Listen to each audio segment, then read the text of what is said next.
vai... Bem, amigos da internet, bem-vindos a mais um vlog do String Breaker and the Stuff Breakers.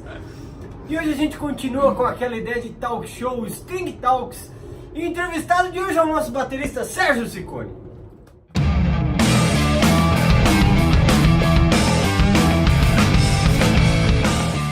A gente vai entrevistar então o Sérgio Ciccone e ele começa essa entrevista nos contando um pouco do que ele fazia antes de ser o baterista do String Breaker and the Stuff Breakers. Antes, logo antes? Não. Ou muito antes? Muito antes. Eu comecei a gostar de música porque eu via meu pai tocar violão no churrasco de família. Eu falava, isso é da hora. Eu queria fazer isso aí. Chamar os outros de jacaré? Também, Ou de cansado. de cansado. E falar assim. Meu pai fala em assobio. Ele é mó da hora. Eu queria aprender, eu pedi pra ele me ensinar, só que ele não sabe. Ele não sabe uma nota no violão, ele fala as posições, né? Então tem a posição assim, que é o dó, a posição assim, que é o sol, mas ele não sabe que é o dó e que é o sol, e aí não deu muita liga. Aí eu falei que eu queria aprender e eu comecei a fazer aula no Instituto Moriá. Tinha um professor, o Alan, e ele me deu esse disco que tinha as músicas que a gente ia aprender, e tinha Smoke on the Water, tinha Carry On My Wayward Son, do Kansas, que eu achei do caralho. E aí eu comecei a fazer aula lá, e minha mãe comprou um violão pra mim, um Eagle, aquele Eagle que sofreu... Lembrei. Ele teve um problema antigo, caiu uma velha em cima dele e ele quebrou. E aí eu fazia aula tal, com o violão, era um violão folk, que tinha a casa 12 mais pra lá, assim, então tinha um pouco mais de acesso, apesar de ser folk. Não dava pra começar a fazer umas coisas que eu nunca soube, mas dava.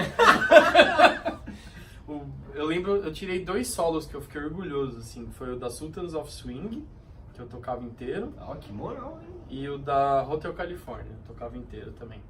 A intro com o capo traste aqui, aquele capo de cordinha da Gibson, tem até hoje. Sei. Enfim, e aí fazendo aula e tal, e o professor falou que se eu quisesse aprender as músicas do CD e tal, eu precisava de uma guitarra, né? Aí a minha mãe comprou pra mim a guitarrinha da Eagle, jamais esquecer, ela pagou R$290. Foi mais barato que a minha. Né? Foi antes, né? Ah, é por isso. Quantos anos você tinha? Sei lá, cara, faz muito tempo. Você já era cabeludo? Não. Eu devia ter uns 10, 11, assim. E aí, em resumo, eu É um fiz... prodígio! Eu durei 6 meses na aula. Mas Que por quê? O que começou- aconteceu? Ah, teoria musical, né? É um porre. Olha aí os indícios do baterista, né? Aí Chegou a foi ter banda, passando o não? tempo, tive banda. Teve. Eu era guitarra base, né? Tem uma Era história ruim. de um rolê no Basilides que você até cantou Tem, também, não é, tem? foi o primeiro show que eu fiz. Ó. Mas sabe onde eu tocava? Eu tinha minha mãe tinha um rádio da Gradiente, aquele que tinha entrada pra karaokê. Que era P10 Era mesmo? P2. Ah, era o P2. Aí era mais moderno. eu colocava o plug da guitarra no adaptador de P10 para P2, torcia o cabo do microfone para distorcer o som. E aí tocava a guitarra no rádio Gradiente. Adivinha, fudia as caixas. Lógico. Aí depois disso eu tive um amplificador da Pive, aquele pequenininho de 7.7 watts. O Rage. O Rage menorzinho, Sei. sabe? Esse sempre é bom, E né? aí depois disso eu tive uma Zoom 552. Aí abriu-se o leque dos timbres todos iguais. Decimal Teve uma não dessa? não. Eu tive- Bem, pareceu que todo mundo teve que passar por essa fase. É. né? Todo guitarrista. Segundo o teve que Nelson, era um excelente afinador. Aí eu entrei no colegial, e aí no colegial eu levava o violão, a gente tocava no recreio, ficava lá, tinha mais gente que tocava violão. Aí eu comecei a ouvir mais som, né? E bem pra tudo que era lado, assim, porque tinha um amigo meu que gostava muito de Legião Urbana. Aí eu ficava tocando as músicas com ele, tipo Legião, Capital, não sei o que lá. E aí o Japa, que era o meu melhor amigo, me mostrou o Ozzy, o Iron e o Halloween. Aí fudeu, assim. Aí eu comecei a ouvir pra valer. Comecei a ter disco do Ozzy, camiseta do Metallica, essas coisas e tal. Eu Foi entrei... nessa época que entrou a camiseta do Black Sabbath que tem até hoje? É dessa... A do Iron, aquela lá, é dessa... Se não Aquela- for da primeira aquela leva... manchada de mostarda? Essa, tons mostarda. Tons assim. mostarda. Tinha uma do Hide the Lightning, que era a que eu mais gostava, era aquela, lembra que a época que a estampa era inteira, assim, da Ah, costura? sim, que era aqui. Tá voltando, né? Tá voltando. Esse era foda. E aí no Basilides, que é onde eu fiz colegial, teve uma época que tinha um projeto artístico lá, que obviamente eu fui pra música, né? E aí todo mundo que não foi pra música ficou puto de não ter ido pra música, porque eles tinham trabalho, tinham que pegar as coisas, e a gente ficava lá tocando. E aí a gente foi fazer o show, teve um show só, teve uma música e um show. E foi a primeira vez que eu toquei ao vivo, e nesse dia eu fiz a minha primeira gambiarra na bateria. Porque emprestaram uma bateria pra gente usar, foi o Galão, um amigo meu que tocava Legião, que tocou bateria. Ele é foda, ele tocava tudo. E emprestaram uma bateria pra gente, chegou lá, foram montar e tudo mais, colocaram o pedal lá, cadê o pirulito do bumbo? Não tinha pirulito do bumbo. Aí fudeu, e agora o que vai fazer e tal? Eu fui na caixa de ferramenta, dei uma chave Phillips, prendi lá, a chave Phillips virou um batedor. E aí a gente tocou Wasting Love, eu fiz guitarra solo. Todo mundo tocou Wasting Love no primeiro show. Eu fiz guitarra solo e cantei. Porra, foi assustador. Mas foi legal, deu bom, assim, as pessoas gostaram e tal. E aí depois disso a gente resolveu montar uma banda para tocar o quê? Clássicos do rock, obviamente. E eu tava na guitarra ainda. Aí tinha o Gil, que era o guitarrista, Thiago Gil. Acho que o Marquinhos tocava também, e o Marquinhos era meio Hendrix, e o Gil era todo Metallica e Ozzy, e eu era ruim. Aí te empurraram pro baixo. eu fui tocar baixo, porque o baixo era mais fácil. E meu irmão tava querendo aprender também e tal, não sei o que lá.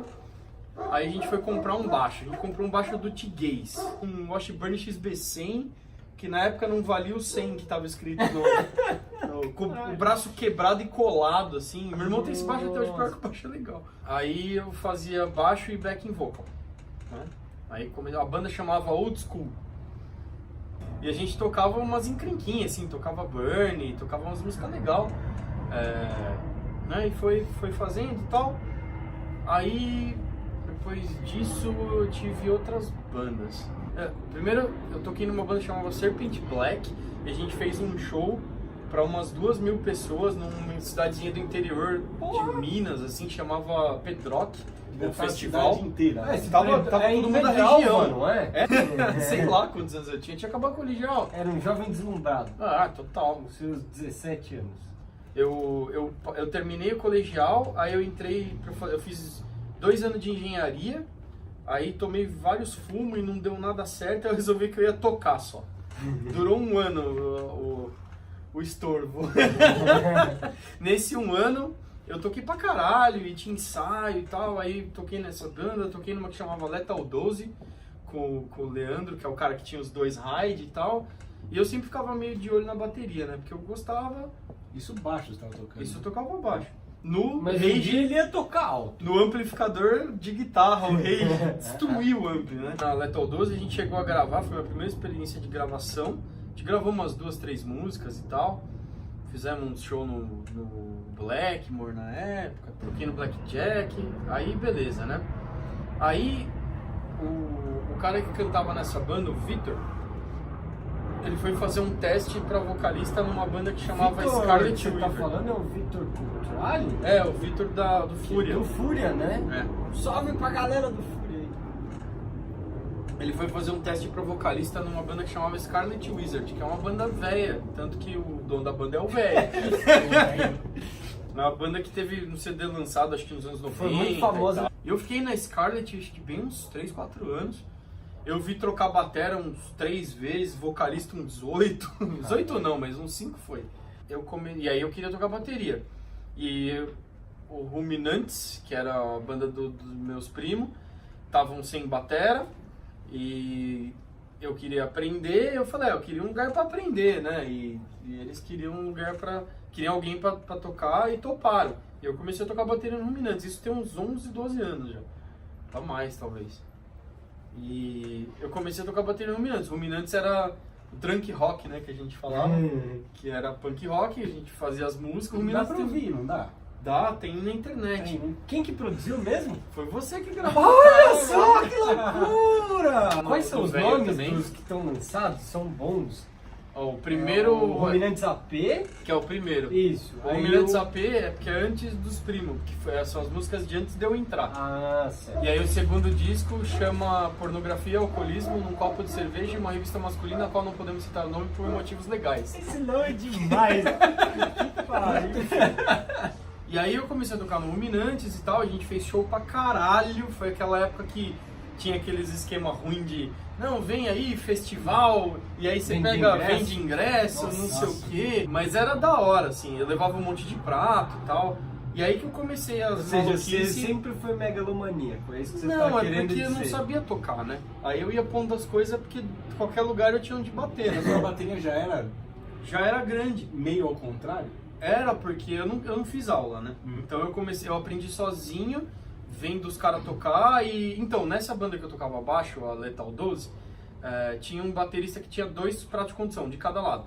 Então um dia eu sentei na bateria dele e joguei pra esquerda aqui e consegui tocar. Tem até essa história mais bem explicada no segundo ou primeiro vlog que a gente fez. É verdade, é verdade. Segundo, eu acho. O prato de condução tava aqui, a minha mão que era da caixa era a direita. E aí o meu pé que funcionou melhor era o esquerdo. Mas como é que eu ia tocar o esquerdo se o bumbo tava aqui? Eu não tinha nem ideia que podia pegar daqui pro aqui. Não tinha nem ideia. Aí eu tive que começar desde o começo com o pedal duplo. E aí os bateras que eu tocava usavam, então eu já tinha testado, né? Já via que coisa dava. Aí eu comprei um pedal duplo da Peace do Fausto, que era o batera da Scarlett. O pedal quebrou, eu consertei, ele quebrou no pé, assim, na sapata, né? Aí eu peguei uma dobradiça de porta, parafusei embaixo, parafusei no pedal, pus um prego de aço Segunda por dentro, gambiarra assim, do vídeo, hein? E aí foi o pedal até acabar, assim. E, né, aí depois, junto com o Renato, a gente comprou um pedal melhor da Janus e tal, eu fui sempre usando nesse esquema do pedal pra cá. Então sim, foi torto desde sempre. E aí eu tocava com um chimbal só o daqui. Então como eu não tinha como operar ele com o pé, porque era um negócio pra trás assim, eu aprendi a fazer o lance de som de abertura e som de levada normal e tal, na força da baquetada. E aí depois disso meu irmão descolou uma bateria, a gente passou a ter bateria em casa. Só que a bateria que ele comprou de um cara lá na Zona Leste, foi buscar com um amigo dele de trem. Ele voltou, tipo, na hora do rush com o bumbo, assim, 6 horas da tarde, atropelando todo mundo na Sé. Foi o caos. E a bateria não tinha surdo. Então ela era 2 tons e bumbo. E eu tinha comprado uma caixa já pra tocar com o Ruminantes, que é a caixa que eu uso até hoje pra ensaiar. Eu queria ter 3 notas. Aí eu arrumei um tom de 8 polegadas, que foi o que eu achei pra comprar. Então minha bateria era 8, 12, 13, sem surdo, bumbo e caixa. Era tipo, né? Eu descolei um chimbal aéreo, que é aquele remoto, né, com cabo de aço e tal. E aí eu usava ela depois do prato de condução. Então eu ficava longe pra caralho, em cima do shine aqui assim. Então eu não conseguia fazer aquelas coisas de tic-tic-tac, tic-tic-tac que eu queria. O prato tava aqui, né? Dava, né? Aí aos poucos ele foi mudando de lugar e veio parar aqui perto da caixa e tal, então foi uma adaptação. Aí depois disso eu entrei na Hellbilly, e aí eu já tava tocando bateria, já tinha saído do Whitesnake. Eu falei que eu toquei no Whitesnake Cover uns 3 anos. Você acabou de falar. Agora sim. Mas era baixo ainda, olha que Ah, bagunça. tá. Então eu também, depois da Scarlett, eu toquei com o Thiagueira, com o Pezão, a galera lá do Whitesnake Cover Brasil, uns 3 anos. E aí, né, entrei pra Hellbilly e tal, comecei a tocar, a gente gravou um disco. Quem gravou esse disco mesmo? Foi esse cara aqui de Tá. Olha tá, só. tá em todos, tudo bem. Antes de gravar esse disco, teve um show que eles fizeram no... Vai contando isso aí. Tá. Teve um show que eles fizeram no Xerife, na Lapa, que era um lugar que a gente ia tomar uma breja e tal. Era tipo Hassan, quando não íamos Hassan ainda. E a bateria andava. Foi o que eu usei seu step. E lá era tipo, lugar que montava carro? banco, carro. na real. Na bateria lá, ela começou a andar e botaram um banco. Não, eu fui lá Sabe e peguei a aquele banco banqueta, bistrô, assim, alto? aquela né? banqueta, sabe? Botaram deitado lá, não chegou, obviamente. Aí o Sérgio olhou, fez as contas, tipo a Nazaré lá. Aí virou, respira. Me dá seu step. Foi assim. Falei, puta que pariu, eu fui no carro, peguei o step, coloquei lá e falei, o que você quer com isso aqui? Aí veio a gambiarra. O setup era muro, pneu, banqueta, bumbo. E aí a gente, né, tava tocando com a Hellbilly e tal, a gente gravou o CD. Foi legal entrar na Hellbilly, porque eu aprendi um monte de coisa que eu não sabia. Tipo, usar o surdo. Esse show do Step foi com a Hellbilly? Foi com a Hellbilly, lá no Xerife. Né? Depois da Hellbilly, durante a gravação do CD eu conheci esta criatura, que você olha para trás. Aonde? E... Cadê? Aí ele me convidou para tocar no string. Aí eu ouvi as músicas, gostei, pensei, fudeu. Mas Por que você pensou, fudeu? Por coincidência, eu sabia também tocar, pensei, velho. Eu não tinha a menor noção pra fazer as coisas funk, as coisas rapidinhas. Já tinha, no primeiro disco já tem groove party, já tem umas encrenquinhas tipo meio funk que não era minha praia nem fudendo. Aí eu falei, nossa, eu vou ter que estudar pra caralho pra conseguir isso aqui, mas vamos tentar, né? E aí a gente tocou, né? Começou a tocar junto pra ver se dava pra gravar o disco, rolou. Teve algumas músicas que a gente nem passou e foi no Vamos. Sim, teve. E eu achei que fez na rolou gravação também. E aí saiu o disco, e aí tamo aí. E o que você faz fora a bateria? Fora a bateria. Onde que O parou? que aconteceu aqui? Por quê? Não sei. Enfim. O que aconteceu aqui que eu não entendi? Eu queria falar uma coisa antes da gente partir pra essa história de o que faz além da banda e tal. Então fale uma coisa. Que desde que eu entrei no string, na verdade desde antes de eu entrar no string, essa foi uma banda que me fudeu, assim, desde o dia -1, assim, não nem do dia 0, de um dia antes. Porque eu não conseguia tocar o que era pra eu tocar, eu não sabia tocar o que era pra eu tocar. Eu tive que aprender, tive que dar um jeito. E eu sempre gostei pra caralho de aprender, de ir atrás das coisas e tudo mais, mas eu nunca tinha sido colocado em xeque desse tanto, assim. Então foi legal pra mim como baterista, né? Porque ou eu melhorava pra eu estar à altura do trampo, assim, sabe? E isso já se passaram o quê? Uns 4 anos e isso continua acontecendo. Tanto que eu resolvi fazer aula de bateria pela primeira vez na vida e tudo mais, e explorar coisas diferentes e tentar aprender mais.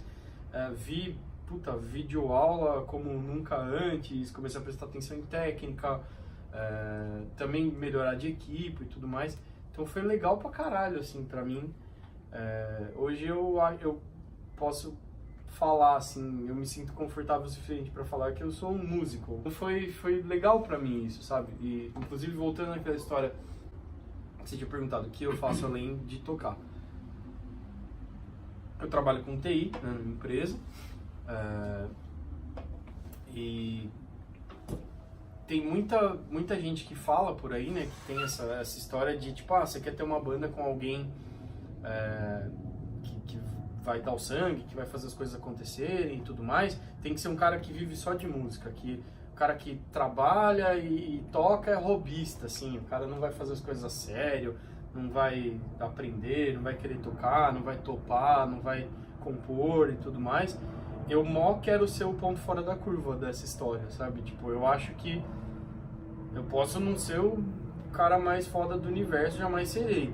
Mas eu dou sangue até mais do que muito nego que vive só de música, assim. Eu tento me empenhar pro caramba e eu acho que é por aí, né? Então tudo que eu faço eu tento fazer de uma maneira profissional. Mesmo quando era farra, que era combinantes, que a gente tinha um monte de show, enchia a cara e tudo mais, eu chegava uma hora antes, eu tinha minhas estantes, eu levava os pratos, montava as coisas no camarim pra subir no palco em 5 minutos e chegar e tocar. Me preocupava com o equipamento, com as coisas. Quando não tinha banquinho, eu não chegava no bar e pedia uma cadeira, eu levava um banquinho de madeira do meu pai. Mas eu levava um banquinho e tocava. Isso posto. Fora isso, eu gosto de jogar videogame. Sempre gostei pra caramba. Os jogos que mais me pegam, assim, são aqueles que você tem que ir achando as coisas e construindo o seu personagens. Eu joguei muito Diablo, os primeiros, joguei muito Fallout, o primeiro e o segundo também. E aí depois quando saiu as versões modernas, caralho, que da hora, né? O Fallout 4 animal. Eu gosto de jogos tipo o Witcher, essa onda de construir um personagem e tal. O Horizon é do caralho também. Eu assisto seriado. Que tipo de seriado você assiste? Nessa onda também, eu gosto do Vikings, eu gosto do... Vikings é mó bom, Como é que chama aquele que conta a mesma história do Vikings, só que do outro lado? É o que é a galera da Inglaterra, assim. Não é o... Fugiu o nome. Ah, eu sei qual que é, Last Kingdom, não Last é? Kingdom é bom pra caralho. Tem um que o Dilson aparece, que é da Tá história do Canadá lá, que é a guerra de peles e tal. Não sei. E eu gosto de seriado de filme de herói também, não sei se né, deu pra perceber, mas eu... Tipo os filmes da Marvel, assim? Eu trabalhei com um cara, né, nessas de não só trabalhar com música, que é o Márcio, amigão meu até hoje, e ele vinha de Sorocaba e me encontrava no caminho, assim, e aí ele atrasava bastante. E aí eu esperava ele perto de uma banca de jornal, então eu comecei a ler gibi de novo pra caralho, assim. E aí eu voltei a curtir isso que era da infância e tal. E até hoje eu acompanho, vejo os filmes, assisto seriados e tal. Você sente relações disso com a música? É a mesma pergunta que eu fiz pro Spielberg. Você enxerga alguma? Das coisas que eu assisto e que eu gosto e sim, tal. Sim. Sei, eu tenho... Tipo, você já trouxe alguma batucada de batalha de algum seriado de guerra pra música do stream? Não, mas... Tipo assim, eu acho muito louco você relacionar a trilha sonora das coisas, assim, sabe? Eu tenho Uma história de uma invasão alienígena? Que e aí você todos constrói... morrem e não tem letra? Eu acho louco essa história de você contar a história com moods e tal. Isso aí me bateu forte, assim, do primeiro disco que eu ganhei do meu tio, irmão do meu pai, que foi o Dark Side of the Moon, do Pink Floyd, né? Puta play. E, assim, eu tava começando a ouvir som Você e não tal. acha, Dilson? O Dilson não gosta de Pink Floyd. Não gosto. Mas esse disco é animal. Eu tava começando a ouvir som e tal, ele viu que eu tinha um disco lá do Aerosmith e tal. Não era meu aniversário, não era Natal, não era nada. Um dia ele apareceu em casa à tarde, passou lá de carro, tocou a campainha, eu tava em casa. Aí ele, tudo bem, então não sei o que lá. Me deu o disco e falou, ó, depois a gente conversa. E eu acho que eu ouvi ele, assim, sem tirar do rádio, no fone, assim, umas 3 vezes seguidas, assim. Foi uma viagem muito louca, assim, explodiu minha mente. Isso é foda, mano. E aí eu escutava o negócio imaginando os lugares e tal. Então essa coisa da trilha sonora, das coisas, né, me chama a atenção, sabe? Eu tenho uma memória sonora engraçada, /boa, /estúpida, assim, que eu escuto uns barulhos random, assim, eu lembro de umas coisas, tipo, minha mãe tem um prato que se você soltar ele assim, ele bater na mesa, é exatamente o som da granada do Quake 1 batendo nas coisas, assim, sabe? Então, caralho, eu tenho esse probleminha.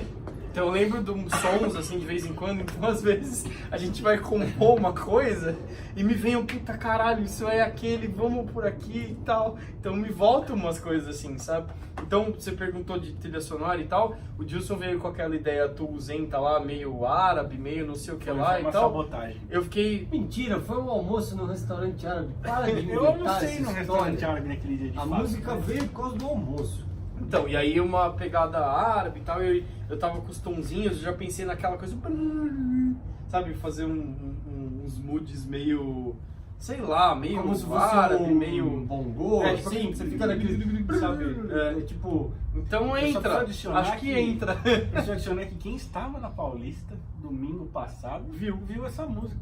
Eu acho legal essa história de fazer associações malucas das coisas, assim, sabe? Então sempre que a gente tem que dar nome pra alguma música e tal, é o meu parque de diversões ficar inventando coisas malucas, assim. Eu gosto de achar o quarto sentido, não é nem o primeiro, nem o segundo, é tipo longe, sabe? Então tipo o lance da música árabe lá, que o Dilson almoçou num restaurante árabe, e aí tipo, meu, árabe, lembra o quê? Lembra sol, lembra areia, e não sei o que, é uma música toda estranha, meio, sei lá, rebuscada, um pouco erudita, um pouco estranha e tal. Aí a gente pensou na coisa do movimento do sol ao longo do ano, que faz o símbolo do infinito, e tem um puta nome legal e sonoro, e aí o nome da música virou Análema, por causa do negócio todo lá, que na verdade comeu um quibe ali e tá tudo Tá bem, vendo? sabe? String Breaker é filosofia de boteco. E ficar inventando coisas malucas também, porque nessa música tem aquela parte do meio que a gente diz, a gente escreve a palavra areia em código binário, porque se você pegar lá um compasso dividido em 8 notas, né, você tem 1, E2, E3, E4, e for colocando os zeros e uns, ou seja, ligando e desligando. Ou seja, você tá os falando que toques. você tá usando um 4x4 em colcheia. Isso. Se você que tá vendo esse vídeo não sabe do que a gente tá falando, faça aula de música. Dilson dá aula, eu dou aula. Sérgio dá aula de bateria também. Fala com ele, fala com a gente, fala com nós. E é uma brisa muito louca, da mesma maneira que a gente colocou código Morse na outra música para fazer um pedacinho da área 78. Então, eu gosto pra caralho de sair um pouco dessa ideia do padrão, de só pegar e tocar e tal. E, puta, vamos fazer um negócio assim. Ou, a primeira vez que a gente toca essa parte são 4 vezes. Na segunda, vamos fazer 3. Essas coisas que eu acho que deixam a música mais interessante, sabe? E, né, é isso aí. O que mais? Mais alguma coisa? Eu acho que você está liberado dessa saia justa internética. Então é isso aí, muito obrigado pela atenção e pela paciência de você, internauta espectador que nos assiste aqui neste canal do YouTube, que tem vídeo novo toda quinta-feira ao meio-dia. Se você gostou desse vídeo, dê um joinha pra cima. Se você não gostou, o azar é seu. Quem tiver pergunta, escreve aqui. É verdade, ó. Escreve nos Sérgio comentários responde. aí, o Sérgio responde. Tchau.